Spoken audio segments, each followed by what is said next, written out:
American സർക്കാർ ഔദ്യോഗികമായി അടച്ചുപൂട്ടിയിരിക്കുകയാണ്.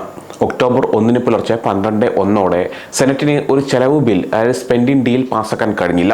അതുകൊണ്ടാണ് ഈ അടച്ചുപൂട്ടൽ സംഭവിച്ചത്. 2018-2019 കാലഘട്ടത്തിലും ഇത്തരത്തിൽ അടച്ചുപൂട്ടിയിരുന്നു. അന്നത് 35 ദിവസമാണ് നീണ്ടു നിന്നിരുന്നത്. അന്ന് രാജ്യത്തിന് ഏകദേശം $3 ബില്യൺ സാമ്പത്തിക നഷ്ടമുണ്ടാവുകയും ചെയ്തിരുന്നു. ഈ അടച്ചുപൂട്ടൽ കുടിയേറ്റക്കാരുമായി ബന്ധപ്പെട്ട ഫെഡറൽ ഏജൻസികളെ പല രീതിയിൽ ബാധിക്കും. ഡെമോക്രാറ്റിക് സെനറ്റർമാർ ഹൗസ് റിപ്പബ്ലിക്കന്മാരുടെ ഒരു പദ്ധതി തള്ളിയിട്ടുണ്ട്. തുടർച്ചയായുള്ള ഒരു പ്രമേയത്തിനുള്ള പദ്ധതിയായിരുന്നു അത്. അവർ ചില ആവശ്യങ്ങൾ ഉന്നയിച്ചു. അഫോർഡബിൾ കെയർ ആക്ട് സബ്സിഡികൾ നീട്ടണം. ഈ വർഷം ആദ്യം വന്ന one big beautiful bill act എന്ന നിയമത്തിൽ മെഡിക്കെയർ വെട്ടിക്കുറച്ചിരുന്നു.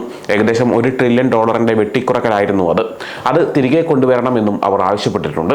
അമേരിക്കൻ സർക്കാർ അടച്ചുപൂട്ടിയാലും ICUയുടെ പ്രവർത്തനങ്ങൾ തടസ്സമില്ലാതെ തുടരും. ഈ അടച്ചുപൂട്ടൽ കാരണം ധാരാളം ഫെഡറൽ സേവനങ്ങളെയും ജീവനക്കാരെയും ബാധിക്കും. ആയിരക്കണക്കിന് ജീവനക്കാരെ താൽക്കാലികമായി ജോലിയിൽ നിന്ന് മാറ്റി നിർത്താൻ തീരുമാനിച്ചിട്ടുണ്ട്. എങ്കിലും ചില അത്യാവശ്യ സേവനങ്ങൾ പ്രവർത്തിക്കും. അമേരിക്കൻ ഇമിഗ്രേഷൻ കൗൺസിൽ പറയുന്നതനുസരിച്ച് US immigration and customs enforcement ഒരു അത്യാവശ്യ വിഭാഗമാണ്. അതുകൊണ്ട് അടച്ചുപൂട്ടൽ സമയത്തും അറസ്റ്റുകൾ, റെയ്ഡുകൾ, നാടുകടത്തലുകൾ എന്നിവ തുടരും. ICE നൽകുന്ന വിവരങ്ങളനുസരിച്ച് വിദേശ വിദ്യാർത്ഥികൾക്കായുള്ള സെവിസ് തടസ്സമില്ലാതെ പ്രവർത്തിക്കും. അവരുടെ പ്രവേശനത്തിനോ സ്റ്റാറ്റസിനോ ഒരു മാറ്റവും ഉണ്ടാവില്ല. One big beautiful big bill act പ്രകാരം ICEക്ക് വലിയ തുക ലഭിച്ചിട്ടുണ്ട്. നിയമപാലനത്തിനായി $29.9 ബില്യൺ, തടങ്കലിനായി $5 ബില്യൺ അവർക്ക് കിട്ടി. അതുകൊണ്ട് അടച്ചുപൂട്ടൽ ഉണ്ടായാലും 2029 വരെ ICEക്ക് അവരുടെ പ്രവർത്തനങ്ങളും ജീവനക്കാരെയും നിലനിർത്താൻ കഴിയും. US citizenship and immigration services പ്രധാനമായും അപേക്ഷാ ഫീസുകൾ കൊണ്ടാണ് പ്രവർത്തിക്കുന്നത്. അതുകൊണ്ട് അഭിമുഖങ്ങൾ, പൗരത്വ ചടങ്ങുകൾ, ബയോമെട്രിക് പ്രോസസ്സിംഗ് എന്നിവ തുടരും. ഏകദേശം 1% ജീവനക്കാരെ താൽക്കാലികമായി ജോലിയിൽ നിന്ന് മാറ്റി നിർത്താൻ സാധ്യതയുണ്ട്.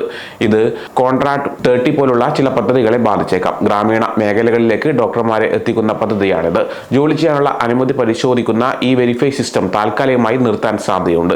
അങ്ങനെ വന്നാൽ തൊഴിലുടമകൾക്ക് രേഖകൾ നേരിട്ട് പരിശോധിക്കേണ്ടി വരും. USCIS ഇതിന് മറ്റ് വഴികൾ നൽകിയേക്കാം. Executive officer four immigration review ആണ് കുടിയേറ്റ കോടതികൾ നടത്തുന്നത്. ഇവ പൂർണ്ണമായും കോൺഗ്രസിന്റെ ഫണ്ട് കൊണ്ടാണ് പ്രവർത്തിക്കുന്നത്. അടച്ചുപൂട്ടൽ സമയത്ത് തടവിലല്ലാത്തവരുടെ കേസുകളുടെ വാദം കേൾക്കുന്നത് നിർത്തിവെക്കാൻ സാധ്യതയുണ്ട്. 2019 10,000 കേസുകൾ വൈകിയിരുന്നു. അന്ന് 80,000 മുതൽ 94,000 കേസുകൾ കെട്ടിക്കിടക്കുകയായിരുന്നു. ഒരു അടച്ചുപൂട്ടൽ വന്നാൽ ഇതിലും വലിയ കേസുകളുടെ ബാക്ക്ലോഗ് ഉണ്ടാകാം. എന്നാൽ തടവിലുള്ളവരുടെ കേസുകളുടെ വാദം കേൾക്കുന്നത് തുടരുമെന്നാണ് പ്രതീക്ഷിക്കുന്നത്. ട്രംപ് ഭരണകൂടം ഈ കേസുകൾക്ക് മുൻഗണന നൽകിയേക്കാം. ICE റെയ്ഡുകൾ ഉൾപ്പെടെയുള്ള നാടുകടത്തൽ ശ്രമങ്ങളെ പിന്തുണയ്ക്കാൻ വേണ്ടിയാണിത്. US customs and border protection നിയമപാലന പ്രവർത്തനങ്ങൾ അത്യാവശ്യമായി കണക്കാക്കുന്നുണ്ട്. അതുകൊണ്ട് അവ തുടരും. ചില സപ്പോർട്ട് സ്റ്റാഫുകളെ താൽക്കാലികമായി ജോലിയിൽ നിന്ന് മാറ്റി നിർത്തിയേക്കാം. അതിർത്തിയിലെ വിസ അഡ്ജുഡിക്കേഷൻ ചെറിയ കാലതാമസങ്ങൾ ഉണ്ടാകാം. L1 വിസകൾക്കും ഇത് ബാധകമാണ്. One big beautiful bill act വഴിയുള്ള ഫണ്ട് CBPക്ക് ലഭിച്ചിട്ടുണ്ട്. അടച്ചുപൂട്ടൽ സമയത്തും ജീവനക്കാരെയും സാങ്കേതിക വിദ്യയും അതിർത്തിയിലെ പ്രവർത്തനങ്ങളും നിലനിർത്താൻ ഇത് സഹായിക്കും. വിസ പ്രോസസ്സിംഗും കോൺസുലർ സേവനങ്ങളും പ്രധാനമായും ഫീസ് വഴിയാണ് പ്രവർത്തിക്കുന്നത്. അതുകൊണ്ട് ഈ പ്രവർത്തനങ്ങൾ സാധാരണയായി തുടരും. എന്നാൽ ചില എംബസികളിലോ കോൺസുലേറ്റുകളിലോ സേവനങ്ങൾ പരിമിതപ്പെടുത്തിയേക്കാം. ഫീസ് മതിയാകാതെ വന്നാൽ നയതന്ത്ര വിസകൾക്കോ ജീവൻ മരണ സാഹചര്യങ്ങൾക്കോ മാത്രമായിരിക്കും സേവനം. മൊത്തത്തിൽ നോക്കുമ്പോൾ കുടിയേറ്റ നിയമപാലനം തുടരാനാണ് സാധ്യത. നിയമപരമായ കുടിയേറ്റത്തിന് ചില പദ്ധതികൾ ചെറിയ കാലതാമസങ്ങൾ ഉണ്ടാകാം. ഏറ്റവും വലിയ പ്രഭാവം തടവില്ലാത്തവരുടെ കുടിയേറ്റ കോടതികളെയാണ് ബാധിക്കുക. അവിടെ 10,000 കേസുകൾ നിർത്തിവെക്കാൻ സാധ്യതയുണ്ട്. കോൺഗ്രസ് ഒരു അടച്ചുപൂട്ടൽ ഒഴിവാക്കിയാൽ പോലും 2026 സാമ്പത്തിക വർഷത്തേക്കുള്ള ഫണ്ടിംഗ് ചർച്ചകൾ ICEയെയും കുടിയേറ്റ വിഭാഗങ്ങളെയും കൂടുതൽ ബാധിച്ചേക്കാം.